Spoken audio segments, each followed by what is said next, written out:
अस्सलाम वालेकुम। இன்னைக்கு நம்ம ஹபீஸ் கிச்சன்ல பார்க்க போற ரெசிபி மசாலா பிரெட். வாங்க அது எப்படி பண்ணலாம்ங்கறத பார்க்கலாம். மசாலா பிரெட் பண்றதுக்கு 8 ஸ்லைஸ் பிரெட் எடுத்து வச்சிருக்கேன். 4 முட்டை எடுத்து வச்சிருக்கேன். பெரிய வெங்காயத்துல மீடியம் சைஸ்ல உள்ளதுல 2 வெங்காயத்தை பொடியா கட் பண்ணிருக்கேன். எடுத்த 4 முட்டையும் ஒரு பவுல்ல உடைச்சு ஊத்திக்கிறேன்.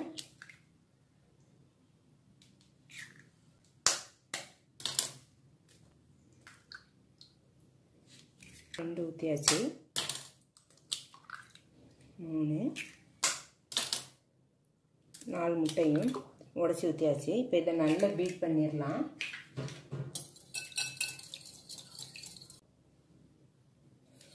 முட்டையை நல்லா பீட் பண்ணிட்டேன்.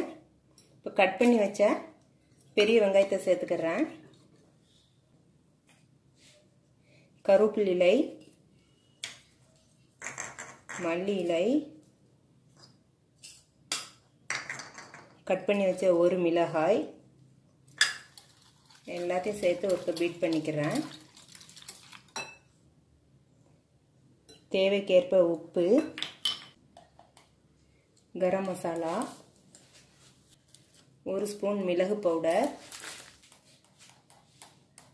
1/2 ஸ்பூன் மஞ்சள் பவுடர், 1/2 ஸ்பூன் வத்தல் பவுடர். இது எல்லாத்தையும் சேர்த்து நல்லா மிக்ஸ் பண்ணிடுறேன்.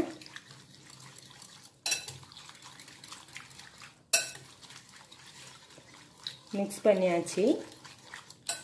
ஒரு தோசைக்கல்ல ஸ்டவ்வை பொருத்தி தோசைக்கல்ல அடுப்பில் வச்சுட்டு பார்க்கலாம். இருச்சு. கொஞ்சமாக நெய் ஊற்றிக்கிறேன். நெய் அப்படி இல்லைன்னா எண்ணெய் கூட ஊற்றிக்கிறலாம். நம்ம எடுத்த பிரெட்டை அதில் தூக்கி வச்சாச்சு. நம்ம ரெடி பண்ணி வச்ச முட்டை மசாலாவை பிரெட்டுக்கு மேலே எடுத்து வச்சிடலாம்.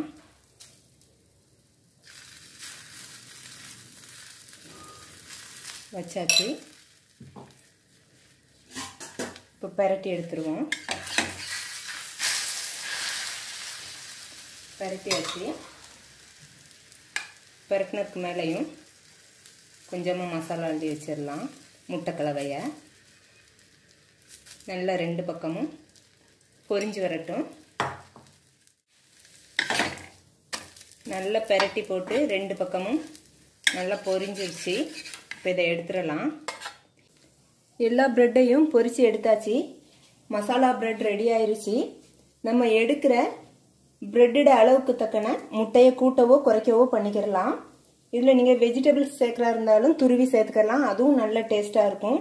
காலை டிஃபன் அப்படி இல்லைன்னா ஈவினிங் ஸ்நாக்ஸ் கூட பண்ணி கொடுக்கலாம் பசங்களுக்கு. இதை ட்ரை பண்ணி பாருங்கள். எப்படி இருந்துச்சுன்னு கமெண்ட்டில் சொல்லுங்கள். இந்த வீடியோ பிடிச்சிருந்தா லைக் பண்ணுங்கள், ஷேர் பண்ணுங்கள், சப்ஸ்கிரைப் பண்ணுங்கள். அஸ்ஸலாமு அலைக்கும்.